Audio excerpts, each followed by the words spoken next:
Seorang artis wanita bernama Laksmi sedang diganggu oleh sekelompok preman yang dipimpin oleh Rohit.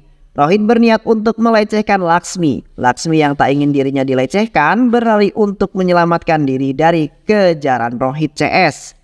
Laksmi berlari hingga masuk ke dalam sebuah stadion kriket. Seorang pemuda baik hati bernama Raffi sedang berdiri di sana.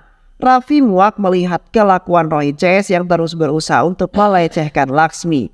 Raffi lalu menghajar semua anak buah Rohit dengan begitu mudah.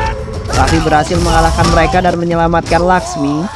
Raffi adalah seorang pegawai penagih hutang bank yang ada di Bangalore. Kesehariannya selalu disibukkan untuk menagih hutang para nasabah bank.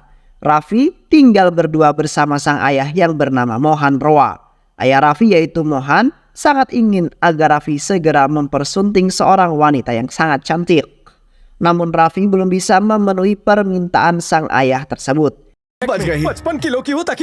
Suatu hari Raffi mendapat kabar tentang Sinu, temannya yang sedang dirawat karena gagal bunuh diri.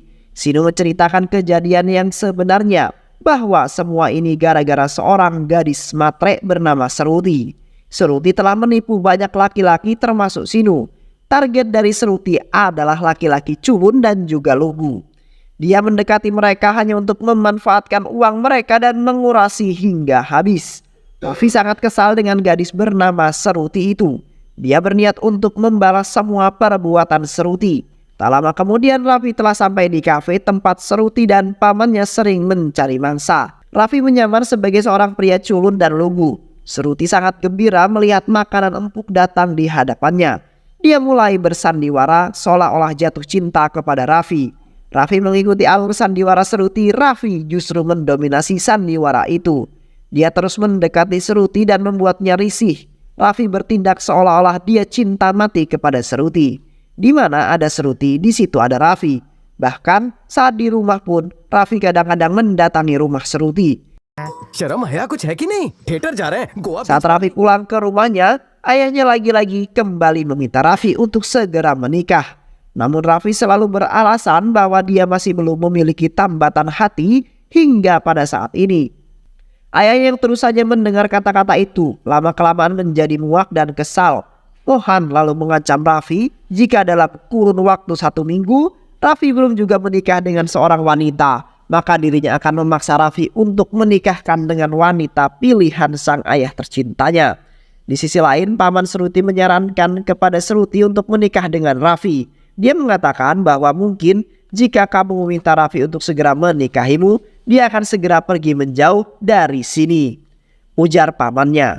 Seruti masih menimbang keputusan itu, tapi Raffi tiba-tiba datang dan langsung mengajak Seruti untuk menikah dengannya. Seruti tentu syok mendengar hal tersebut. Di dalam lubuk hati Raffi, dia hanya ingin membuat Seruti semakin tersiksa dengan gangguannya. Tapi Seruti dan pamannya tak berpikir seperti itu. Mereka mengira bahwa Raffi benar-benar mencintai Seruti. Baru saja Raffi pergi dari sana, orang tua Seruti telah kembali ke rumahnya. Dia membawa sebuah kabar gembira, Seruti akan menikah 10 hari lagi. Seruti terjebak dalam kondisi itu. Di satu sisi, Raffi sedang melamar dirinya dan di sisi lain ayahnya sudah menyiapkan seorang calon suami bagi dirinya. Seruti dan pamannya lalu pergi ke rumah Raffi untuk menemui Mohan, ayahnya Raffi. Seruti menjelaskan bahwa dirinya dan Raffi adalah sepasang kekasih yang saling mencintai. Namun Raffi malah melamar dirinya tanpa sepengetahuan dari keluarganya, ujar Seruti kepada Mohan. Seruti berharap dengan alasan itu Mohan Roa akan marah kepada Raffi dan meminta agar Raffi membatalkan lamarannya. Namun pada kenyataannya Mohan Roa justru sangat bahagia.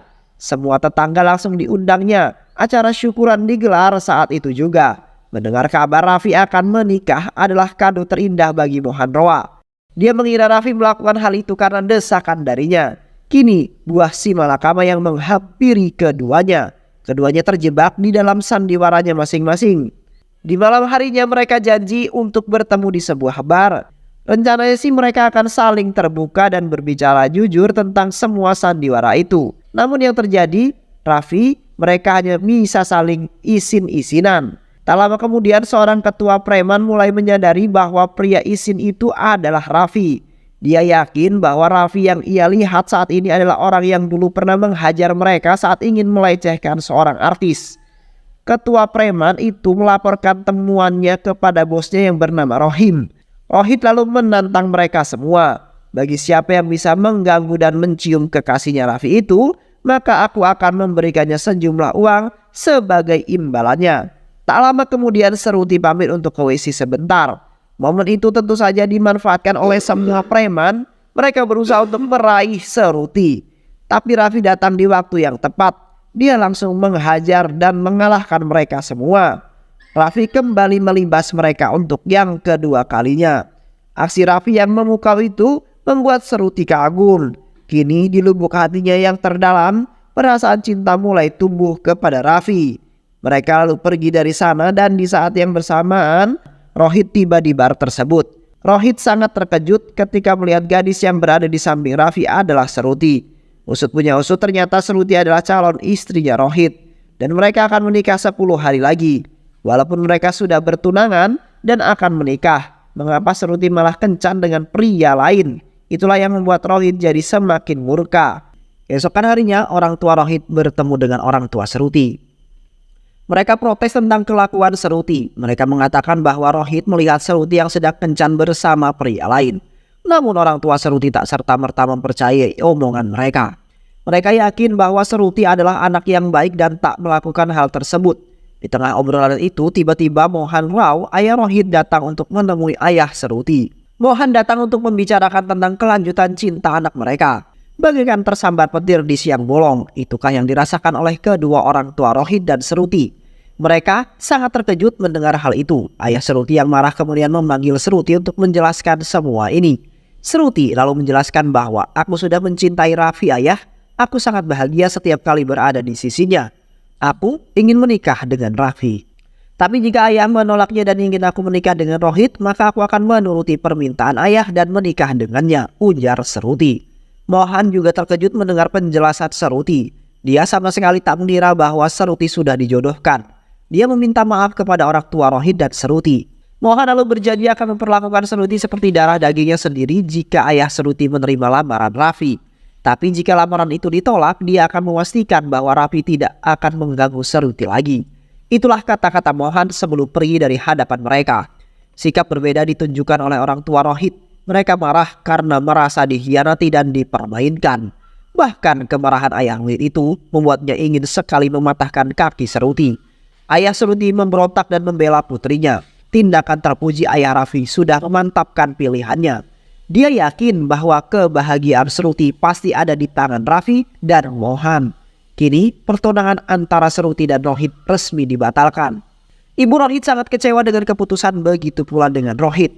Rohit menjadi sangat murka. Paman Rohit yang bernama Purna diminta turun tangan untuk menangani masalah ini.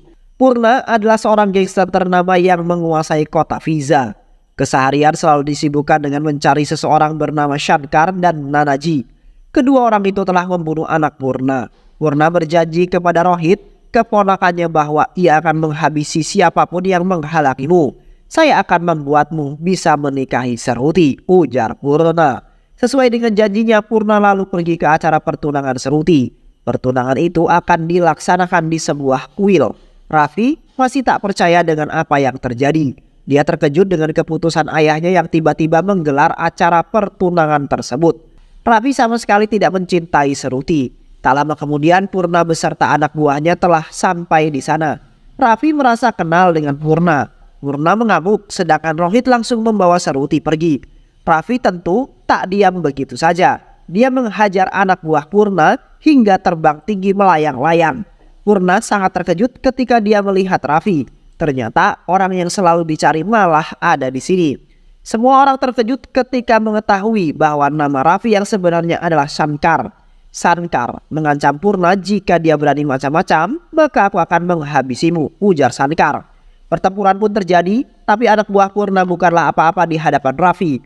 Purna lagi dan lagi harus kembali terkejut, karena Babe Mohan yang ada di hadapannya ternyata adalah Nanaji. Purna telah berhasil menemukan orang yang dicarinya. Usut punya usut, ternyata selama ini Raffi dan Mohan bukanlah seorang ayah dan anak. Mereka terus mengalahkan anak buah Purna tanpa belas kasihan sedikit pun. Kelengahan Nanaji berhasil dimanfaatkan oleh Purna. Purna berhasil menusuk Nanaji dari belakang. Raffi panik. Nanaji segera dibawa ke rumah sakit, sedangkan Seruti berhasil dibawa oleh Rohit untuk dinikahin paksa di Fiza. Di rumah sakit, teman-teman Raffi menanyakan tentang kebenaran dari kata-kata Purna. Apakah benar bahwa Raffi alias Sankar dulunya adalah seorang gangster? Raffi sudah tak mampu lagi menutup masa lalunya. Ia mau tak mau harus menceritakan itu semua pada teman-temannya. Beberapa tahun yang lalu di kota Vizard, Nanaji adalah penguasa di sana. Semua sektor berada di genggaman tangan Nanaji. Pembangunan dan usaha apapun yang mau dibangun harus mendapat izin dari Nanaji. Nanaji begitu berkuasa di sana. Purna dan sekelompok gangsternya pun tunduk di hadapan Nanaji. Walaupun begitu, Purna tak diam begitu saja untuk melawan kedikdayaan Nanaji. Purna menyewa kelompok gangster pimpinan Sankar. Sankar adalah seorang pemuda yang penuh kesombongan. Oleh karena itu, dia dijuluki sebagai Balupu Sankar. Sankar tak pernah pandang bulu dalam bekerja, asalkan bayarannya pas. Dia akan bekerja dengan siapapun. Sankar lalu diminta oleh Purna untuk segera mengambil alih semua bisnis Nanaji. Sebelum beraksi, Sankar menjenguk salah satu temannya yang bernama Suri. Tapi perawat rumah sakit menyampaikan bahwa dokter tak mengizinkan preman untuk menjenguk pasiennya. Sankar ingin protes kepada dokter itu, tapi ketika dia melihat dokter itu, dia justru malah jatuh cinta pada pandangan pertama. Kecantikan dokter Anjali berhasil menaklukkan hati batu Sankar. Dokter Anjali yang tak menyukai kekerasan dan premanisme membuat Sankar berpura-pura menjadi orang yang baik. Sankar terus memandangi kecantikan Dr. Anjali. Di hadapan Dr. Anjali, Sankar mengaku sebagai Raffi seorang musisi. Sankar terus melakukan PDKT pada Anjali. Setiap berhubungan dengan Anjali, dia menjadi orang yang sangat lembut dan bertulang lunak. Berbeda 360 derajat jika Sankar kembali ke kehidupan sebagai seorang gangster. Dia adalah sosok yang sangat kejam. Sankar mulai bergerak untuk menghancurkan Nanaji. Banyak bisnis Nanaji yang berhasil diambil alih oleh Sankar. Bahkan komisaris polisi pun sekarang berada di pihak Sankar. Bas merah काम हो जाना चाहिए. Sankar berhasil membuat Nanaji frustasi. Dia tak tahu lagi bagaimana caranya untuk menghentikan Sankar. Pemuda sombong itu berhasil menggerus kekuasaan Nanaji. Hanya ada satu perintah dari Nanaji untuk anak buahnya, yaitu segera menghabisi Sankar. Anak buah Nanaji berusaha untuk membunuh Sankar di sebuah mall. Sankar berhasil mengalahkannya dengan sangat mudah. Dia hendak membunuh anak buah Nanaji, tapi rencana itu seketika dirubah karena Anjali melihatnya. Anjali sangat bahagia karena Sankar berhasil menyelamatkan seseorang. Dia lalu meminta Sankar untuk memotivasi ratusan pasiennya yang tak bersemangat untuk hidup lagi. Ceramah Sankar membuahkan hasil. Kini para pasien telah kembali menemukan semangat hidup. Anjali sangat bangga atas keberhasilan Sankar. Benih-benih cinta mulai tumbuh di hati keduanya. Kini mereka telah resmi berpacaran. Suatu hari, anak dari Purna yang bernama Babiji datang ke rumah sakit untuk memberikan pelajaran kepada pasien di sana. Pasien itu adalah anak buah Purna yang berani membangkang atas perintahnya. Tapi kejahatan Babji itu dihentikan oleh Anjali. Anjali tak terima jika pasiennya disakiti. Babji berniat untuk melecehkan Anjali, tapi niat itu diurungkan karena banyaknya orang di sana. Sankar sudah pasti murka dengan kelakuan Babji. Dia datang ke rumah Purna untuk menghajar Babji. Babji disikat dan dihajar hingga tak berdaya. Purna berusaha untuk menghentikan aksi Sankar, tapi Sankar sama sekali tak menghiraukannya. Dia tetap menghajar Babji karena Anjali adalah calon istriku. Jika kalian berani menyentuhnya, maka aku tak akan segan-segan untuk membunuh kalian, ujar Sankar. Walaupun sudah diultimatum oleh Sankar, nyatanya itu tak membuat nyali Babji menciut. Dia berniat untuk membalas dendam. Babji datang ke rumah sakit dengan membawa air keras. Dia ingin menyiramkan air keras itu ke wajah Anjali. Babji terus berupaya untuk mendapatkan Anjali, namun tiba-tiba dirinya ditusuk pisau oleh Nanaji. Nanaji tak akan membiarkan putrinya dalam bahaya. Ya, ternyata Anjali adalah anak dari Nanaji. Kau memiliki urusan denganku, bukan dengan putriku. Kau boleh menghancurkan usahaku, bisnisku, tapi tidak dengan putriku. Jika sampai kau berani menyentuhnya sedikit saja, maka aku akan pastikan kau mati di tanganku. Kehidupan Anjali memang sangat bertolak belakang dari kehidupan sang ayah tercintanya. Anjali sangat membenci kekerasan, oleh karena itulah dia selalu meminta ayahnya untuk keluar dari kehidupan itu. Tapi ayahnya tak pernah mendengarkan Anjali. Anjali lalu pergi menemui Shankar. Dia sangat kecewa kepada Shankar karena telah membohongi dirinya. पहले तुम अकेले थे पर अब तो मैं हूं ना। Shankar menjelaskan bahwa sejak ia kecil, ia telah ditinggal oleh kedua orang tuanya. Aku hidup sendirian sebatang kara. Hanya dengan jalan inilah aku bisa terus bertahan hidup. Tapi kehadiran dirimu begitu berarti bagi hidupku. Kau mengajarkanku apa arti dari cinta, apa arti dari rasa sayang. Jika kau memang ingin aku keluar dari dunia itu, maka dengan senang hati aku akan meninggalkannya untukmu, ujar Shankar. Anjali terharu mendengar perkataan Shankar, namun sebuah masalah baru kini lahir menerpa Shankar. Purna tak terima dengan kematian Babji, putranya yang tewas di tangan Nanaji. Purna lalu meminta Shankar untuk segera menghabisi Nanaji. Shankar jelas saja menolak permintaan itu. Dia juga mengatakan bahwa ini adalah akhir dari perjalanan kriminalnya. Anak bungsu Purna yang bernama Kasih menyarankan agar Purna segera menghancurkan hubungan Shankar dengan Anjali. Purna menceritakan kepada Nanaji bahwa anaknya yaitu Anjali telah berpacaran dengan Shankar. Saat ini dia tengah dibawa kabur oleh Shankar. Jika kau ingin putrimu kembali, maka rebutlah dia dari tangan Shankar.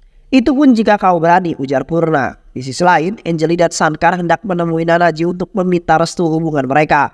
Namun di tengah jalan, Nanaji yang sudah terpancing omongan Purna langsung meminta anak buahnya untuk menghabisi Shankar. Shankar terpaksa harus melawan mereka semua. Keadaan kemudian diperparah dengan Kasih dan anak buahnya yang datang membantu Shankar. Mereka bersandiwara untuk meyakinkan Nanaji bahwa Shankar memang telah menculik Anjali. Anjali berusaha untuk menghentikan ayahnya, tapi ayahnya yang keras kepala selalu tak mendengarkan omongan Anjali. Kasih lalu memanfaatkan kelengahan mereka dengan menghabisi Anjali. Shankar merespon tindakan Kasih dengan melemparkan sebuah kapak kepada dirinya. Kasih tewas seketika. Anjali mulai kehilangan kesadarannya, dia sekarat. Shankar langsung membawa Anjali ke rumah sakit. Anjali memanggil-manggil ayah dan kekasihnya itu. Di tengah akhir hayatnya, Anjali menyampaikan semua keluh kesahnya dan menitipkan sebuah pesan pada sang ayah. Ayah, aku sudah berkali-kali memintamu untuk keluar dari dunia kriminal, tapi kamu sama sekali tak pernah mendengarkanku. Berbeda dengan Shankar, walaupun dia di jalan yang sama denganmu, ketika aku memintanya untuk keluar dari dunia kriminal, dia langsung mendengarkan omonganku. Dia tidak memiliki siapa-siapa di dunia ini. Dia hanya memilikiku yang sangat dia cintai. Kini orang yang dia punya akan segera pergi dari dunia ini. Kau harus menggantikan posisiku, ayah. Jadilah ayah yang baik bagi Shankar. Hiduplah dengan baik hingga dia menemukan orang yang lebih baik dariku, ujar Anjali yang menghembuskan nafas terakhirnya. Shankar dan Nanaji sangat berduka. Mereka berjanji akan menjalankan permintaan Anjali. Mereka lalu pergi meninggalkan kota Vizat dan menjalani kehidupan yang baru sebagai Raffi dan Mohan Rao. Kembali ke saat ini, ayah Seruti meminta kepada Raffi untuk bisa menyelamatkan Seruti. Seruti lalu pergi kembali ke kota Fiza. Rumor kedatangan Raffi ke kota Fiza membuat seluruh masyarakat di sana gempar. Nama Shankar masih sangat disegani di sana. Purna sudah tak menyambut kedatangan Shankar untuk dihabisi. Shankar menerobos masuk ke dalam rumah Purna. Dia mengalahkan anak buah Purna, tapi tiba-tiba Shankar berlaga seperti sedang kerasukan. Gayanya sangat mirip dengan sosok Kasih. Dia mengatakan akan membalaskan dendamnya untuk menghabisi Shankar dan juga Nanaji. Semua orang di sana percaya dengan akting Shankar. Bahkan Purna mempersilahkan arwah Kasih untuk segera beristirahat. इस अमावस के चांद को निकालो। बंसी बाबूजी Shankar memanfaatkan kesempatan itu untuk memastikan keadaan Seruti. Shankar benar-benar berhasil membodohi mereka semua. Dia berhasil menculik Rohit diam-diam dan menyerahkannya pada Nanaji. Nanaji meminta Purna untuk ketemuan di sebuah pelabuhan. Jika dia menginginkan Rohit, maka Purna harus menukarnya dengan Seruti, ujar Nanaji. Mereka lalu sampai di tempat pertemuan. Nanaji datang bersama anak buah lamanya dan teman-teman Shankar saat masih aktif menjadi seorang gangster. Sedangkan Purna datang bersama seluruh anak buahnya. Pertukaran sandera pun dimulai. Shankar yang masih berpura-pura kerasukan arwah Kasih membawa Seruti berjalan ke sisi Nanaji. Shankar dan juga Seruti sudah berada di sisi Nanaji. Begitu pula dengan Rohit yang sudah berada di sisi Purna. Rombongan Purna lalu berteriak meminta Shankar untuk segera menghabisi Nanaji. Namun bukannya membunuh Nanaji, Shankar justru malah menari. Dia mengolok-olok Purna CS karena telah dibohongi. Tiba-tiba semua mobil yang ada di belakang Sankar meledak. Kini giliran pihak Purna CS yang menari mengolok-olok Sankar. Kau pikir aku percaya dengan semua kebohongan itu, ha?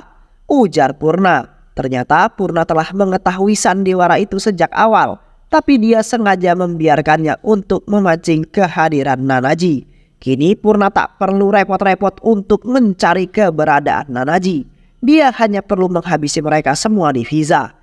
Jiwa gangster yang ada di dalam diri Sankar kembali bangkit.